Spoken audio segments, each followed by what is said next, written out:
Guys, I hope you're doing well. Today I wanted to talk about my top 10 albums of 2016.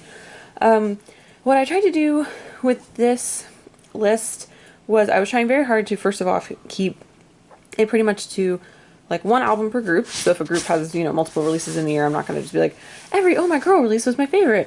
And then I also was also trying to keep it limited to, again, just stuff that came out in 2016. The list I was working from was pretty small, so this didn't actually take me that long to kind of sort together. So yeah, this is going to be my top 10. So coming in at number 10 is Kiana's most recent solo album, Awesome. Awesome. I don't know exactly how you say that.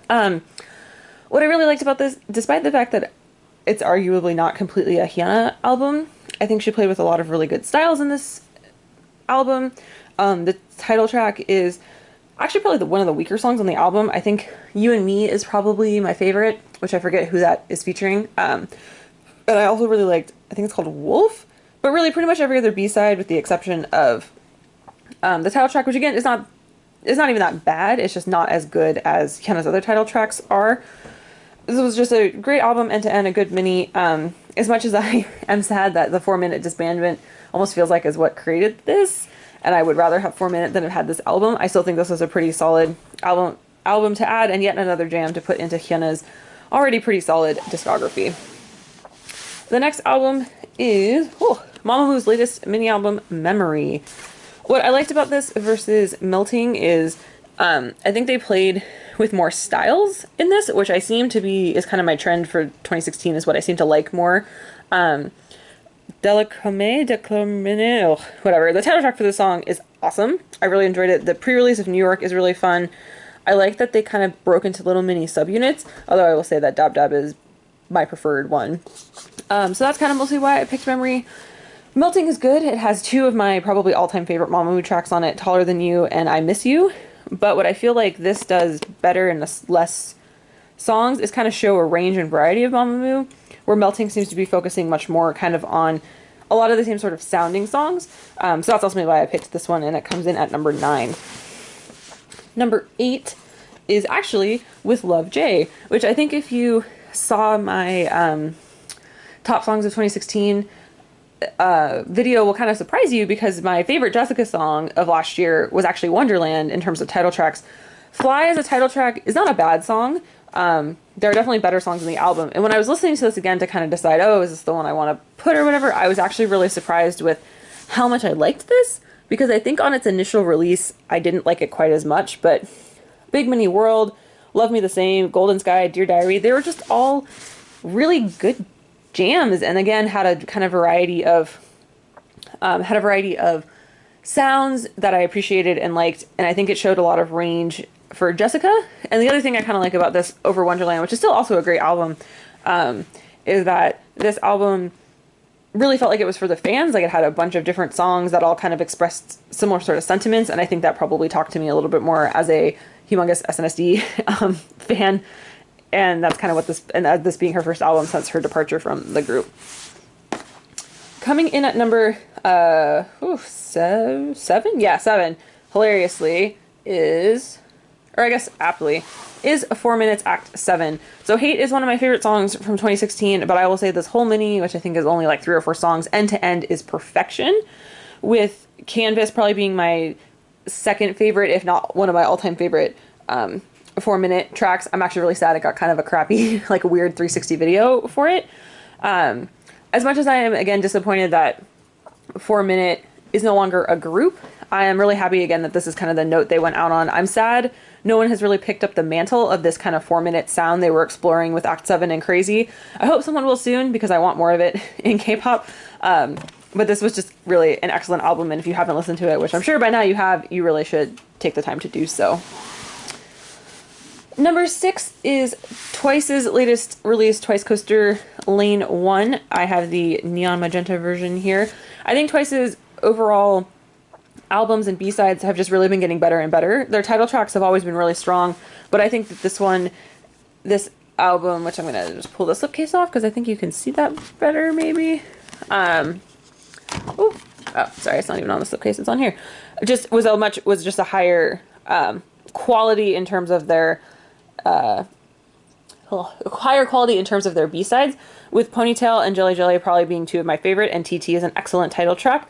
I will also say this gets bonus points because it doesn't have the god-awful song I'm Gonna Be a Star on it, which really just gives it all kinds of bonus points in my book. Next up is Taeyeon's Y. I really thought Taeyeon's second mini this year was just absolutely fantastic. I really loved the direction that she went a very different direction than and I think that was really a good move. I like seeing different versions of artists, but Fashion, Hands on Me, Up and Down are probably some of the strongest tracks for me, at least on this album. Good Thing was also really good. Night is great. Y is a fantastic title track, and Starlight is a really nice little kind of like mini duet that she does with Dean. And that's kind of why it comes up so high on my list here. Even though it's not at the top, I still think it was a very, very solid album. And I'm glad that it got a lot of like recognition and enjoyment from it, because I think it definitely deserved it. It definitely, for me at least, put a lot of good vibes around kind of the EDM scene with this, at least as far as like the K-pop EDM scene goes. I think this is probably one of the more standout releases for that. Coming in at number 4 is Oh My Girls, not their latest release, but kind of the big album that they did this year, which is Pink Ocean / Windy Day. I combined these two together because Windy Day is really just the same album with 2 extra songs. But this was just a fantastic mini album. I love every single song on this, which actually pretty rarely happens with music generally, but in particularly with K-pop. Liar Liar and Windy Day were both excellent title tracks, and I think got them a lot of recognition. Stupid in Love was a great follow-up, and I know a lot of people really liked One Step, Two Steps, which I also quite enjoyed. I do also really love Knock Knock. I think that's one of my favorite songs on this album, and I'm hoping that 2017 is the year Oh My Girl gets their first win, because I think they really deserve it, and I also hope 2017 they just continue to go in this direction. Really, all of their releases have been rock solid, with the exception of their summer album, but that was like a remake album, so I kind of don't really count that. If you have not spent any time listening to the B-sides off this album, I would highly recommend that you do so. Number 3 is Tiffany's I Just Wanna Dance, which I think is just, again, another fantastic kind of bring into the EDM scene. What I love about this album particularly is that it sounds very much like Tiffany. It is an album that Tiffany would make, and Tiffany would listen to, and Tiffany would produce, which I think is a great feeling to have to get out of someone's first solo album.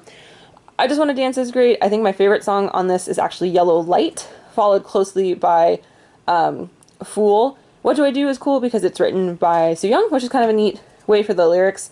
The only song that I think is pretty weak on this is Once in a Lifetime, which in my head I hate a lot more than when I actually re-listened to it. So that's why this one definitely gets up so high for me. I think a lot of people have been ranking this album as well as the title track pretty high on their year-end lists, and I definitely think this is one that really deserves it and definitely did a lot of really cool stuff for the scene last year. I'm hoping that Tiffany will get to do another solo album, hopefully again in this kind of vein this year, but we will see what happens. Now we're getting to top 2, guys. The fun top 2. So my second favorite album of 2016 is Luna's Free Somebody, which I bought digitally but did not buy physically. Maybe I should though. Free Somebody is a fantastic title track, but what I really like about this album overall is that, again, it shows a lot of the range that Luna has. She has a couple ballads on here. I think Breathe is a fantastic second song. It kind of brings you down from the high that is Free Somebody to a much more mellow kind of sound. I think Galaxy, which is also on this album, is a very fantastic song. So I know a lot of people in Korea slept on this. I don't think as many people in the international fandom did, but this was a very, very good album. I wish it had gotten more recognition than it ultimately did. My super favorite number 1 best album of 2016 was Jonghyun's She Is. I really loved this album. I listened to it nonstop in the summer when it came out, just end to end. I think it is fantastic. She Is a great title track. White T-Shirt was also a sort of, what's it called, secondarily produced like B-side that he was promoting. I think my favorite album off this track is Moon, which if you haven't heard anything else off this album, I would highly recommend listening to that track personally. Again, like with all the other albums I had mentioned, what is really great about this is that it's a variety of genres and styles, and really shows not only Jonghyun's vocal range, but also the way that he can pull off a lot of different styles. And I think that's what's really great about these kind of solo albums, is really giving those artists the opportunity to do that. So yeah, this was, again, like I said, my favorite album of the year. I would listen to it end to end, nonstop, all the time, if I could.